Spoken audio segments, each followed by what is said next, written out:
बच्चों जल्दी से उठो बेटा, सूरज निकल आया है। आज हमें बहुत सारा काम करना है।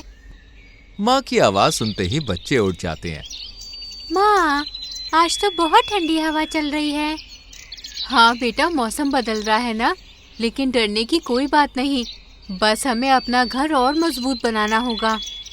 तभी सोनू के घर के बाहर लीला चाची आती है और लीला चाची सोनू को आवाज लगाती है। सोनू बेटा, ओ सोनू बेटा, थोड़ा दरवाजा तो खोल। अरे लीला चाची, आप आइए ना, कैसे आना हुआ?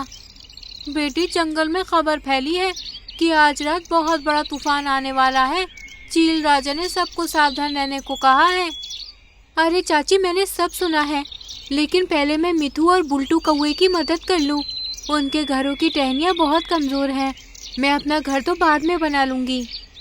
तभी लीला चाची सोनू को समझाती है। सोनू बेटा, दूसरों की मदद करना अच्छी बात है, पर पहले अपने बच्चों और घर को संभाल। तूफान मजाक नहीं होता सोनू। बस चाची, थोड़ा काम बाकी है, फिर अपने घर की मरम्मत कर लूंगी। आप चिंता ना करो। तभी जंगल में धीरे धीरे हवा तेज होने लगती है। बिजली की आवाजें, पेड़ों की टहनियां हिलने लगती हैं। तभी कबूतर सोनू चिड़िया को आवाज देता है। अरे सोनू बहन, हवा बहुत तेज चल रही है, अपने घर के अंदर जाओ और बच्चों को संभालो। हाँ कबूतर भैया, बस 2 पल और, कुछ नहीं होगा मेरे घर को। तभी अचानक जंगल में बिजली कड़कड़ाती है और बहुत तेज बारिश शुरू हो जाती है। सोनू के दोनों बच्चे डर जाते हैं। माँ, हमारा घर हिल रहा है और टहनी टूटने की आवाज भी तो आ रही है। वो दोनों ऐसी बातें कर ही रहे थे कि तभी टहनी टूटने की आवाज आती है और सोनू का घोंसला जमीन पर गिर जाता है। पर उससे पहले सोनू अपने बच्चों को लेकर घर से बाहर आ जाती है और अपने बच्चों से बोलती है। बच्चों घबराओ नहीं, मैं हूँ ना यहीं पर, जल्दी से मेरे पास आओ। हे भगवान, अब कहाँ जाएं? बच्चों को ठंड लग रही है, कौन मदद करेगा हमारी? ऐसा करती हूँ, बुल्टू भैया के पास चली जाती हूँ, शायद वो हमारी मदद करेंगे। सोनू चिड़िया अपने बच्चों के साथ बुल्टू कौवे के पास पहुंचती है और बुल्टू कौवे को आवाज लगाती है।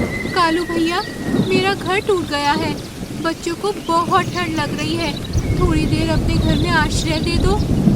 अरे सोनू बहन, मेरा घर तो बहुत छोटा है, अगर तुम अंदर आ जाओगी तो घोंसला टूट जाएगा।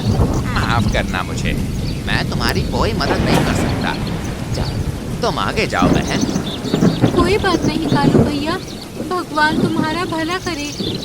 ऐसा बोलकर सोनू चिड़िया अपने बच्चों के साथ तोते के घर की ओर चली जाती है और तोते को आवाज लगाती है। तोता भाई, दरवाजा खोलो, मैं मेरे बच्चों के साथ बारिश में भीग रही हूँ। तोता दरवाजा खोलता है। अरे सोनू, तुम इतनी बारिश में यहाँ कैसे?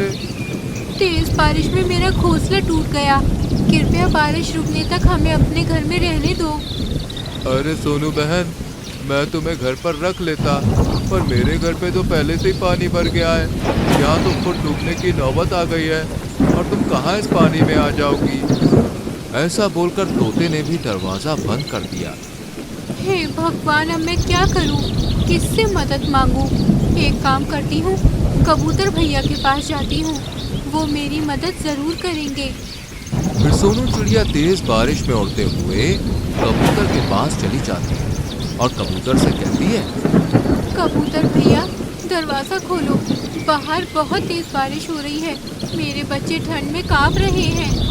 सोनू बहन, इस बारिश के कारण मेरा घोंसला भी कमजोर हो गया है, कहीं और कोशिश करो बहन। अगर हम सब इस घोंसले में आ गए तो घोंसला टूट जाएगा। सोनू चिड़िया बहुत दुखी हो जाती है। माँ, बहुत ठंड लग रही है। बस मेरे बच्चों, माँ कुछ न कुछ रास्ता जरूर ढूंढ लेगी, तुम चिंता मत करो। सोनू चिड़िया हताश और निराश होकर लीला चाची के पास जाती है, परंतु लीला चाची का घोंसला भी बारिश के कारण टूटकर नीचे गिरा हुआ था। लीला चाची, किसी ने दरवाजा नहीं खोला, सब अपने अपने घरों में छिपे हैं। सोनू बेटा, अब सिर्फ एक ही जगह बची है, चील राजा का घर, चलो वहीं चलते हैं, वो सबका ख्याल रखते हैं, शायद हमारा भी ख्याल रखेंगे। बस मेरे बच्चों, थोड़ी देर और फिर हम सुरक्षित जगह जाएंगे।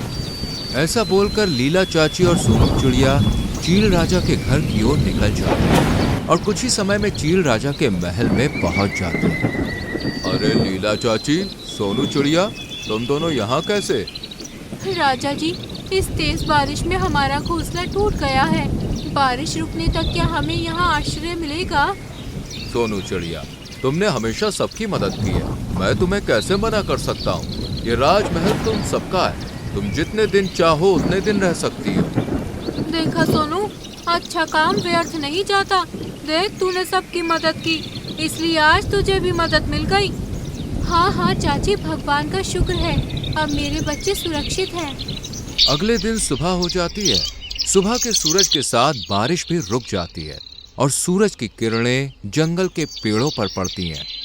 चाची देखो, बारिश रुक गई, अब सब ठीक है।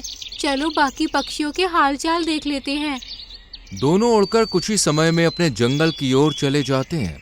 उन्हें देखकर मोंटू मोर बोलता है, अरे सोनू, तू ठीक है ना? कल रात भयंकर आंधी तूफान ने सबको चिल्लाकर रख दिया था। हाँ मोर भाई, हम ठीक हैं। चील राजा ने भारी बारिश में हमें आश्रय दिया और हम बच गए। अरे वाह सोनू बहन, हमारे राजा तो सच में बहुत महान है। वो सब बातें कर ही रहे थे कि तभी अचानक काजल कौवे की चिल्लाने की आवाज आई। अरे कोई बचाओ, कोई बचाओ, हम डूब रहे हैं। हे भगवान, ये तो काजल कौवे की आवाज है। जल्दी चलो चाची, वो कहीं मुसीबत में फंसी है। वो उड़कर कौवा और कौवे के पास पहुंचते हैं तो देखते हैं कि कौवा और कौवे दोनों बाढ़ के पानी में फंसे हुए हैं और बुलटू कौवा चिल्ला रहा है, सोनू, सोनू बहन, हमें बचा लो। हाँ, हम बह जाएंगे बहन, हम बह जाएंगे। तभी सोनू चिड़िया अपनी जान की परवाह किए बिना कौवा और कौवे को एक एक करके बाहर निकालती है।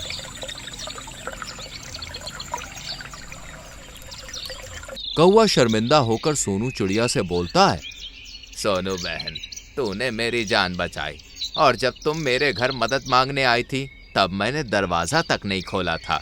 मुझे माफ कर दो सोनू।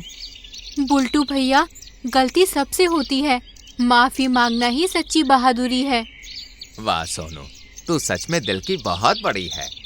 फिर सभी पंछी चील राजा के पास जाते हैं। चील राजा गंभीर आवाज में बोलता है, आज तुम सबने एक बहुत बड़ी सीख पाई है। जब भी कोई मुसीबत में हो तो उसकी मदद करने से पीछे मत हटो, क्योंकि एक दिन वो मदद तुम्हारे काम आएगी। हाँ महाराज, अब हम सब मिलकर अपना घर बनाएंगे। और महाराज, जंगल में किसी को परेशानी होगी तो पहले सोनू चिड़िया का नाम याद आएगा महाराज। नहीं नहीं दोस्तों, अब हम सब मिलकर एक दूसरे की मदद करेंगे। जब सब साथ हों तो कोई तूफान हमसे बड़ा नहीं होता। उस दिन के बाद से सब खुशी से रहने लगते हैं।